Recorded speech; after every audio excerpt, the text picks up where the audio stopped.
aujourd'hui, deuxième storytelling, ce sera chez moi, sur ma terrasse. Parce que je devais la filmer en extérieur, mais enfin, on est en extérieur, sur ma terrasse. Mais la problématique, c'est que le temps, en fait, il en fait qu'à sa tête. D'ailleurs, là, je suis en train de commencer ma vidéo. Je sens déjà quelques gouttes qui tombent. On va y arriver. Ça fait quelques jours qu'il pleut et je ne peux pas filmer ma storytelling en extérieur. Je voulais aller me balader, je voulais faire ça dehors. Bon c'est pas grave, écoutez, on va faire comme ça. Je suis ravie d'ailleurs de vous retrouver, j'espère que vous allez tous bien. Aujourd'hui, j'avais vraiment envie de partager avec vous quelque chose qui me tient à cœur. Le sujet d'aujourd'hui, c'est pourquoi c'est si difficile de croire en sa réussite. Ouais, pourquoi c'est si difficile de croire en ça. De croire que nous aussi, on peut réussir. Je vais bien sûr mettre en avant, moi, des faits personnels. Pourquoi c'est si dur de croire en sa réussite ? Pour moi, en tout cas, premier point, c'est certainement parce que je n'ai jamais réellement été jusqu'au bout de quelque chose.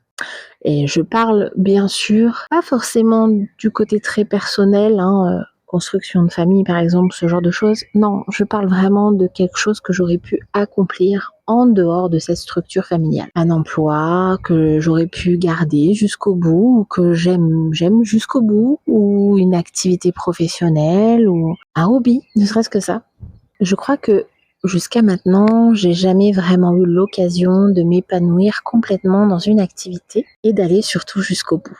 Et quand je parle d'aller jusqu'au bout, c'est d'aller jusqu'à une certaine satisfaction, jusqu'à un résultat positif. J'ai fait beaucoup de choses dans ma vie et en même temps, j'ai rien fait. C'est-à-dire que j'ai essayé à plusieurs reprises déjà de me mettre à mon compte, par exemple, et de réussir à vivre en fait de cette activité. Ça a toujours été des échecs. Il y a plusieurs raisons différentes pour ça. La première fois, c'est que j'ai eu des petites choses qui sont arrivées au moment où j'ai ouvert mon entreprise. Alors, je vais vous dire les choses clairement. Ma première activité à mon compte, c'était j'avais un grand rêve. Je voulais ouvrir un magasin de fringues, là où j'habite, mais un magasin de fringues pas tout à fait classique. Je voulais ouvrir un magasin de fringues rock gothique, parce que j'adore ça, et depuis toujours, et que c'est quelque chose qui me parlait. Mais pour pouvoir accéder à ça, il fallait de l'argent, et j'en avais pas. Donc je suis passée par une association qui offre l'occasion parfois à certaines personnes d'ouvrir, avec un petit prêt d'argent, d'ouvrir leur business. Donc c'est ce que j'ai fait. Et pour essayer vraiment de voir et de jauger un petit peu ce qui se passait là où j'habitais, voir si ça allait être assez bien accueilli, j'ai décidé de commencer à vendre ces vêtements sur le marché. Donc mon crédit a été accordé, tout s'est bien passé. Première étape faite, crédit accordé. Le lendemain, je me brise la cheville des deux côtés, malléole, tibia, péroné, bref. Ce qui fait que, j'ai pas pu commencer en temps et en heure. C'était en juillet 2000, je me rappelle même plus, juillet 2018, je crois. Donc ça remonte, Donc déjà, voilà, premier coup. Oh, ok. Je vous raconte pas, 6 mois de plâtre, je pouvais pas conduire. Donc, je pouvais pas me déplacer comme je voulais. Donc, j'ai commencé mon activité difficilement. Mais j'ai essayé. J'ai été sur les marchés avec mon plâtre. J'ai essayé de déballer mes affaires, de monter ma tente, etc. avec un plâtre. Je sais pas si vous vous rendez compte. Je me faisais déposer par mon homme parce que j'avais pas le choix. Mais manque de peau, quelques mois après, justement avoir commencé, mon homme a commencé à trouver un travail et avait besoin de la voiture. À l'époque, on n'avait qu'une voiture. D'ailleurs, aujourd'hui aussi. On a eu à un moment donné 2 voitures, mais aujourd'hui, on se retrouve avec une seule voiture. C'est trop cher. Du coup, il y avait des samedis où je pouvais pas y aller. Il y avait des mercredis où je pouvais pas y aller. Parce que les marchés, ça dépend des endroits, mais des fois c'est le mercredi, des fois c'est le samedi, des fois c'est le jeudi, des fois. Et je pouvais pas faire tout ça parce qu'il travaillait. Et que parfois, il travaillait un samedi sur 2. C'était compliqué. Et au bout d'un an, j'ai tenu 1 an comme ça. J'ai essayé de persévérer. Et au final, manque de moyens financiers, manque de bras, j'ai pas pu continuer. Donc pour moi, ça a été un premier échec. Vraiment concrètement, c'était un premier échec. Ensuite, j'ai essayé de trouver une formation et je suis tombée sur une formation qui me plaisait vachement bien parce que je suis quelqu'un de très manuel. Donc je me suis lancée dans une formation pendant 1 an en tant que maroquinière. Ça se passait bien et tout au début. Et puis au bout de quelques mois, j'ai commencé à avoir un problème de tendon au doigt, machin. Bon, et j'ai quand même persisté, j'ai continué, j'ai essayé d'aller jusqu'au bout. Et ils n'ont pas voulu me garder. Deuxième échec. Concrètement, ça commençait, je vous avoue, à peser. Hein. Surtout que j'ai toujours galéré à trouver du boulot. Et que les boulots que je trouvais n'étaient pas du tout des boulots très artistiques, c'était des boulots de vente, de caisse, enfin rien d'exaltant en tout cas pour moi. Moi qui aime les activités manuelles, moi qui aime le côté artistique des choses, je suis une artiste. Voilà, c'est tout, c'est comme ça. Du coup, j'avais du mal. Et pour moi, c'était le moyen de sortir justement des boulots poète-poète. Encore une fois, il n'y a pas de sous-métier. Mais pour moi, en tout cas, c'était des boulots qui m'apportaient rien. Donc, deuxième échec. J'ai tenté de me relancer une deuxième fois à mon compte, mais ce coup-ci pour vendre des choses sur internet. Oh, je me voyais bien faire des vidéos, machin et tout, ça me plaisait déjà à l'époque. Mais en fait, je me suis rendu compte que je ne savais pas vendre. Je savais pas, j'ai pas ce truc de vente en fait. Donc troisième flop. Tout va bien, je vais bien. Et là, pour vous avouer le tout, aujourd'hui, c'est mon troisième essai à mon compte. Mais je mélange les livres, donc création de livres, et mes vidéos. Et c'est que le début, parce que j'ai plein d'idées qu'il faut que je mette en place. Mais j'ai un peu peur de l'échec, je l'avoue. Voilà, à cause de mes échecs passés. Et puis quand je regarde ma vie, je me dis, j'ai eu aussi un échec. Voilà, quand j'étais jeune, je me suis mis en couple, j'ai eu 3 enfants et ça a été un échec. Certes, aujourd'hui, je suis pas en échec. Sentimentalement, niveau famille, je suis pas en échec. Les choses vont très bien. Mais je crois qu'à force d'échecs, même si on se relève et qu'on continue, c'est dur. C'est dur d'imaginer qu'on peut réussir. Et ça, c'est à force d'échecs, en fait. Même si on persiste. Et puis, je pense aussi que ce qui compte vraiment, c'est comment est-ce qu'on a été aussi élevé face à la réussite et à l'échec. Je sais que j'étais une enfant, j'ai eu une adolescence un peu compliquée suite à des problèmes familiaux. Et je sais que au moment où il aurait peut-être fallu qu'on me pousse et qu'on me dise mais tu as toutes les capacités pour réussir, je l'ai peut-être pas forcément eu.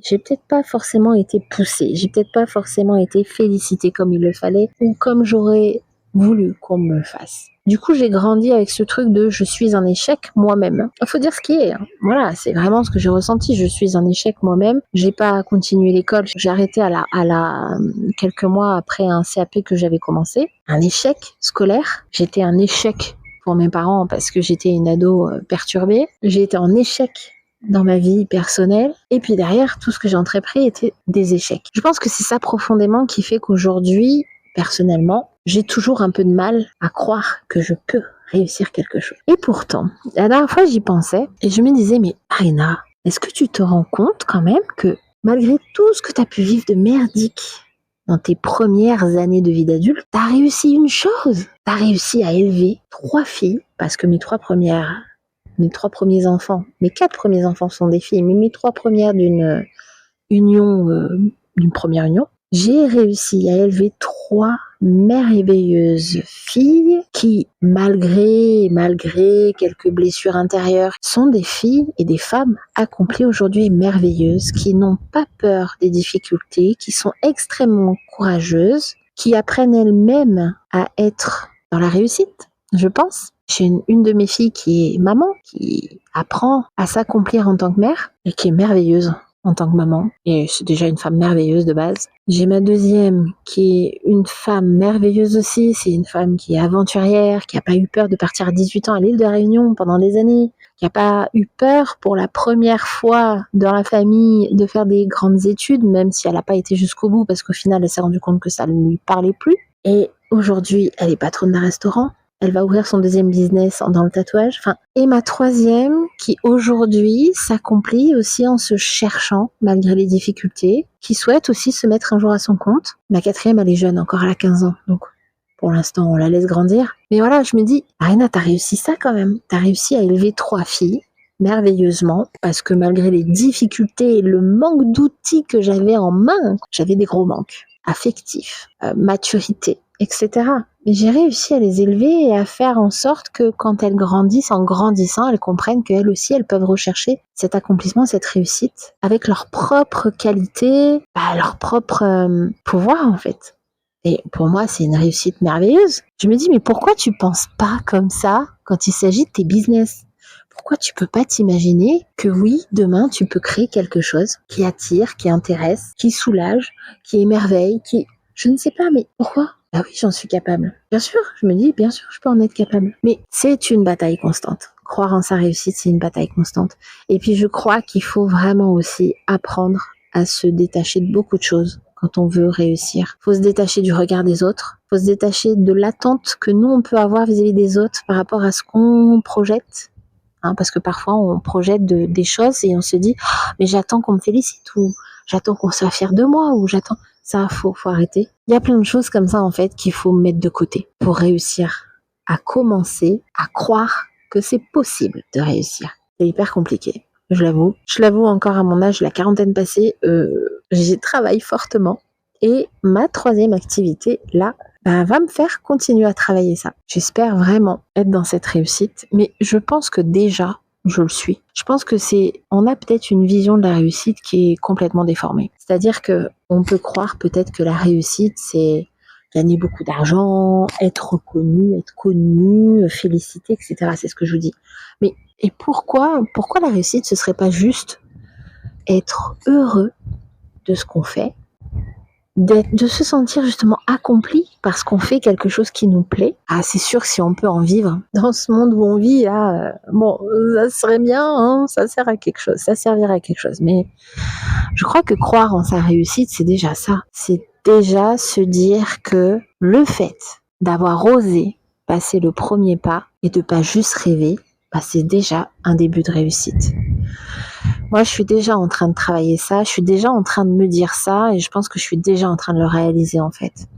Que c'est déjà une réussite en soi. De se dire que, attends, t'as déjà osé pour la 3e fois sauter le pas? C'est déjà une réussite. C'est déjà une réussite et je pense qu'il faut pas rechigner sur le fait de se célébrer et de se féliciter pour chaque petit pas qu'on fait.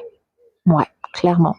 D'ailleurs, n'hésitez pas à voir, j'ai fait une vidéo sur les bilans qui sont nécessaires, comment croire en sa réussite, aussi le fait de se lancer dans des nouvelles choses, oser se lancer dans de la nouveauté dans sa vie, ça fait du bien aussi. N'hésitez pas à aller voir mes vidéos, si ça peut vous parler, si ça peut au moins vous faire vous sentir moins seul. C'est possible. Donc voilà, moi c'est ce que je fais en tout cas pour essayer de commencer à croire en ma réussite. C'est que je me dis déjà, tu as sauté le pas, t'as pas baissé les bras, parce que tu continues, tu persistes, tu essayes encore. Et c'est ça la réussite en fait. Et peut-être qu'un jour, j'aurai moi aussi le droit, c'est même pas le droit. Attention à ce qu'on se dit aussi, c'est même pas le droit. Peut-être que moi aussi un jour, je vais pouvoir vivre cette réussite d'une autre manière, c'est-à-dire en rencontrant des gens, en ayant beaucoup d'échanges, en ayant plus d'abonnés, en ayant plus de commentaires, peut-être à un moment donné en commençant à gagner un peu d'argent, que ce soit avec mes livres ou mes chaînes, bref. Je me dis, la réussite, c'est qu'un début, en fait. Il y a plusieurs étapes de réussite, je pense. Il y a plusieurs paliers, plusieurs niveaux de réussite. Mais croire en sa réussite, même si on commence mal sa vie, même si on a des difficultés ou de nombreux échecs, c'est pas impossible. Ce qui suffit, déjà, la première chose qu'il faut faire, c'est croire en soi. Et ça, déjà, c'est le début d'une réussite. Pour moi, c'est clairement ça. Voilà, je vais pas rester plus longtemps, parce que ça fait déjà 18 minutes. Je pense que ça risque d'être un peu trop long. J'espère que en écoutant ce que j'ai dit, vous vous êtes senti peut-être un peu moins seul, je sais pas, ou peut-être que j'ai mis le doigt sur quelque chose. Je ne sais pas non plus, mais bon, n'hésitez pas en tout cas à me le dire en commentaire, je serais ravie d'avoir votre retour. Et promis, pour la prochaine storytelling, ce sera en extérieur, en espérant que Monsieur le Temps veuille bien nous laisser tranquille et nous donner un petit peu plus de soleil. Ce serait sympa quand même, hein, ce serait pas du luxe. Du coup, je vais vous dire à très vite. Je vais vous faire un petit tour de ma terrasse. Vous allez voir un petit peu mon petit cocon. Je partage avec vous des petits trucs intimes. J'espère qu'en échange, vous allez me donner un petit retour, un petit commentaire, un petit pouce, un petit abonnement, un petit partage, ce que vous voulez, franchement. Mais n'hésitez pas à échanger. Allez, je vous laisse. Je reste pas plus longtemps. Je vous fais des gros poutous et je vous dis à très vite dans une prochaine storytelling. Ciao!